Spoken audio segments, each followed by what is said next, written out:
Hey guys, welcome back to the channel. And this time around we are in the workshop, although we're not going to be doing any building because I want something I want to share with you, and that is I've just finished creating the first version of my mobile application. So let me explain why. So guys, let me explain why I've done this. So I used to write down all my flights on a piece of paper in a notebook, and I used to keep the notebook in my transmitter case, just keeping a log of when I went flying, what day it was, obviously the date, what models I was flying and how long I was flying them for.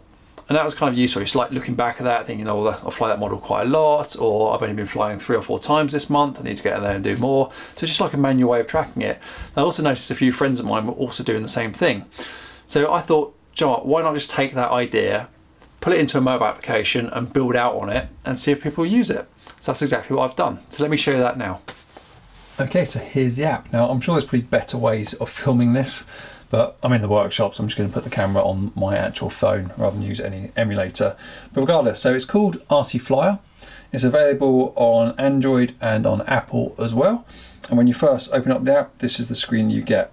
So you can sign up, or if you already have an account, just log straight in, or just press continue with Apple or continue with Google to log in with those providers.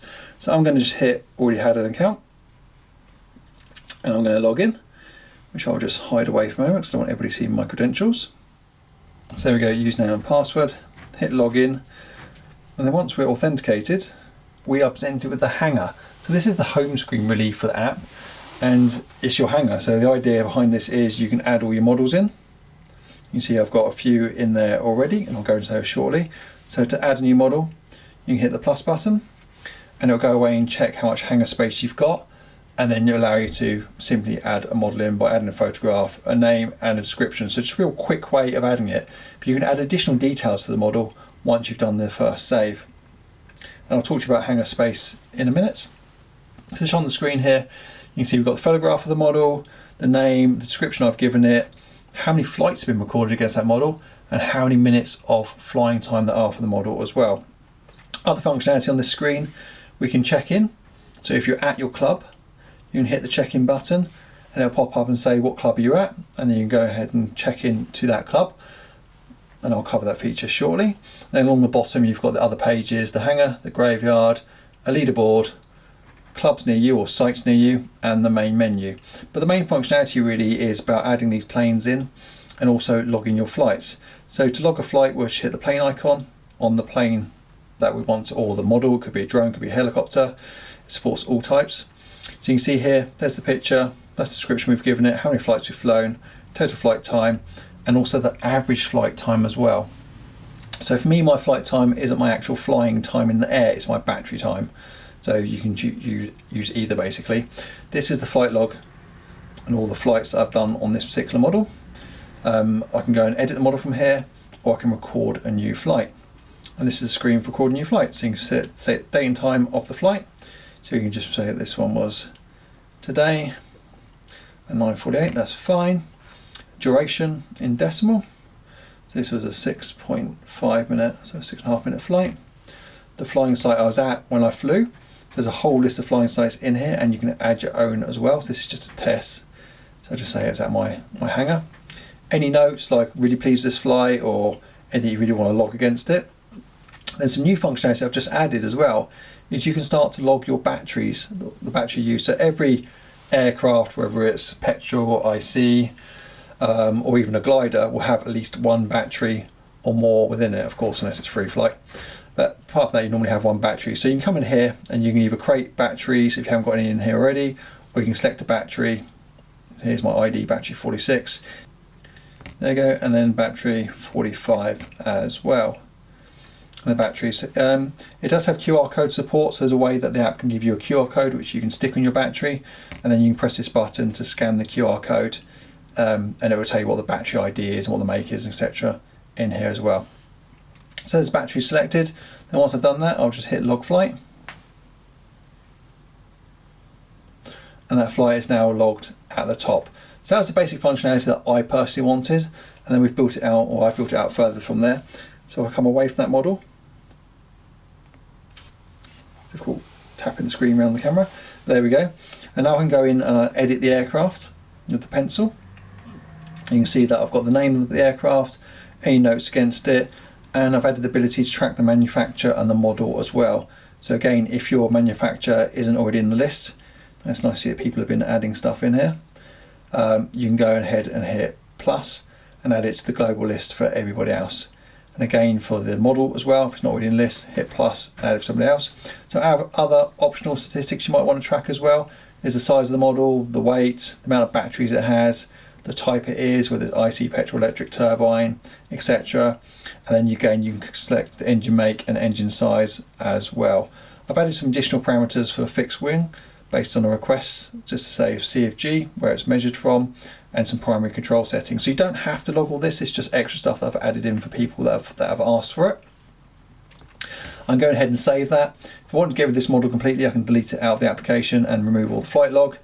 Or if something sinister happens to the model, like from time to time we all crash, you can move the model to the graveyard, and I'll cover the graveyard feature shortly. So let's hit no on that because I've not crashed this model yet. It's still with us, very much so. So that's really the main hangar screen. Okay, you've got search at the top, pretty straightforward. Then if we go to the graveyard, now this is more of a public screen. So this is where people have openly shared that they no longer have this model because they've crashed it, and you can share it with everybody else in the application. So they can come along and have a look at actually what happened and perhaps comment on a few of these photographs that are in here as well. So that's my Velox that I accidentally crashed a couple of years ago, and the video is on the channel. I'll link it in the description below. Then going through the apps, the next sort of main feature, if you like, I'm going to skip over the leaderboard, is sites. So this is where you can come in and either find your club, or you can add your club if it's not already on here. So the top section here is 2 clubs that I often fly at, so I've added them to my favourites by clicking the heart. Then the list down the bottom is the rest of the clubs that are currently in the application. So there's about 60, well there's 61 according to top at the moment, and that's kind of growing weekly, which is great to see. And I think in the UK there's about 800 flying sites. It'd be great to get a flying site outside the UK logged in here, so if anyone wants to do that, that'd be great. You've got a map view as well, and there's all the maps of all the sites that are currently in the application with the addresses defined. But if I go back to list and show you what's happening here, if I pick out one of my clubs here, you can see this is Leeby's Model Flying Club, one of the ones that I'm a member of. How many miles away it is, 12.8 miles from where I currently live, what disciplines it supports, and also directions you can get by pressing on the car icon, opening Google Maps, Apple or Waze to use those applications. You can have a look at the detail behind it, or you can even edit it. So I can tap that, and it'll load up the club screen, show me a little map of where it is, and let me know if anyone's checked into the site today as well. As well as giving me a little weather forecast there and some check-in history. So that is about the club. So if you've got a club and you want to add it, just go back to the main club screen, hit the plus icon, and then fill out this screen to add your site. Add your description of it, put in your logo, search for the address and they find it, any website link, and whether you're accepting new members. Then go ahead and hit create.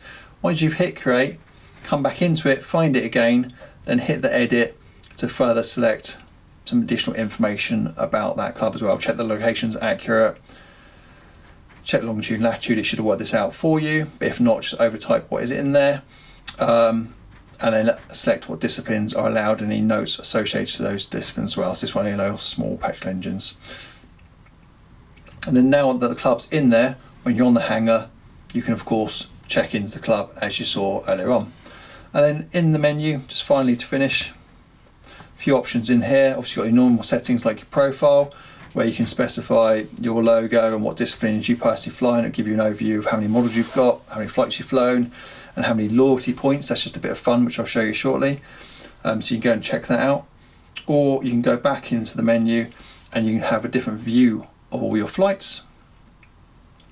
So that's all flights across all models in one view. So I've got 46 flights logged in here at the moment. And if you want to filter that down and perhaps see how many flights you've had in the last month, just select the filter, select the relevant month criteria or the relevant date criteria. So let's see what I did in August. So 1st of August to the end of August. So 1st September will do.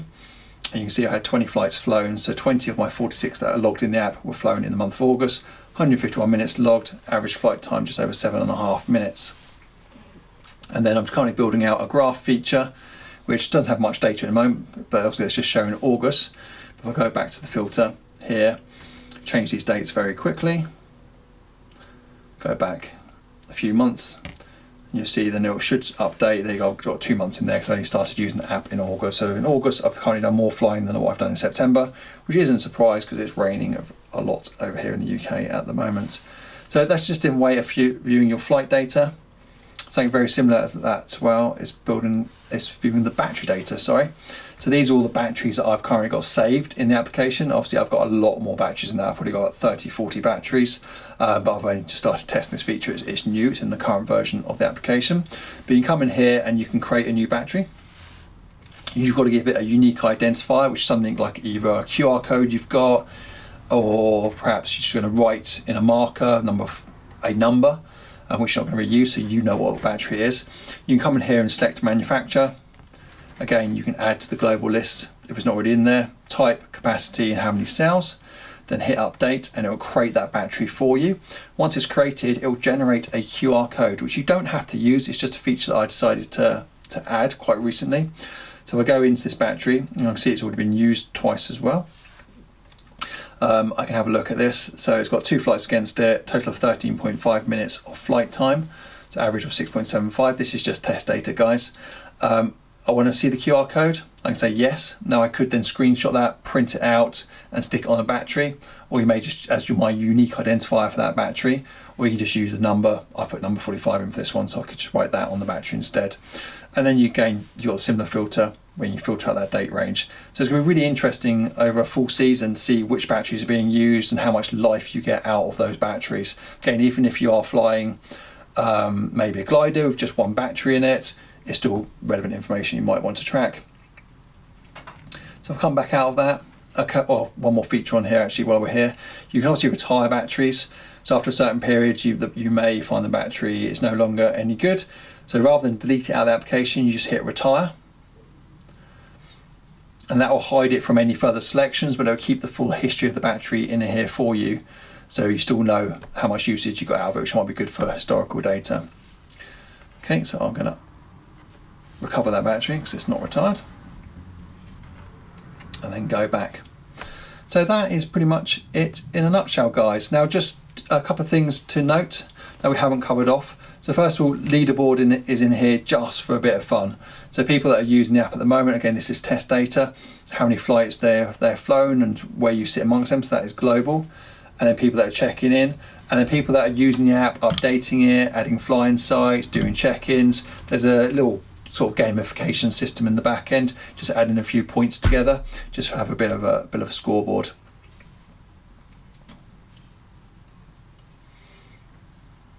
And then finally, we spoke about hangar space. So you notice when I press the plus button, it comes up and checks how much hangar space there is.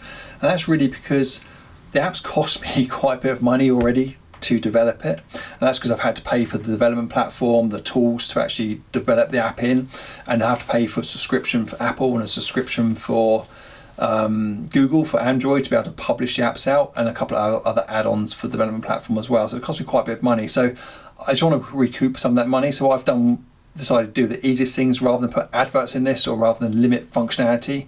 It's full functionality on the free version, no adverts on the free version or any version, but you're just limited to 3 models in the hangar. If you want more models than that, you just have to come along and hit subscribe, or try and add the 4th model to the hangar and ask you if you want to subscribe. And I've done it for the cheapest I can do on the app stores, which is effectively 99 pence per month on the subscription. And I'm hoping I can get enough users just to recover my costs on that. Now right now, if you subscribe for a full year, for 12 months, it costs something like, I think, 10 or 11 pounds or 10 or 11 dollars or whatever currency you're in, but you get an additional month, 3 months free of charge. In fact, you get 15 months for that period, and that's just like a bit of an intro. But don't worry about any of that, because you don't have to subscribe to it. You can go along, use the full app functionality, add in 3 planes, and then start using it and see if it's something that you are going to use and get benefit from. But keep an eye on the App Store, because it's being updated regularly. I've already got another version ready to be deployed later tonight. It takes a couple of days for Apple and Google to approve these things, but there's new features coming out all the time. And that, guys, is RC Flyer. So guys, that is the app. That's how it stands today. Again, if you've got any ideas for it, please add them to the comments below or use the support request feature within the app to submit that idea request. If you're going to go and try it, let me know in the comments below. If you're not going to try it, let me know why you don't want to try it or why you don't think it's relevant or what feature it needs to make you want to try it. I'm committed to building this out for as long as it takes really. I'm adding features to it, as I've already said, probably a couple of times a week, and do releases a couple of times a month at the moment. So I'm enjoying doing that, and hopefully you enjoy using it too. Guys, regardless, I hope to see you next time around. Thanks.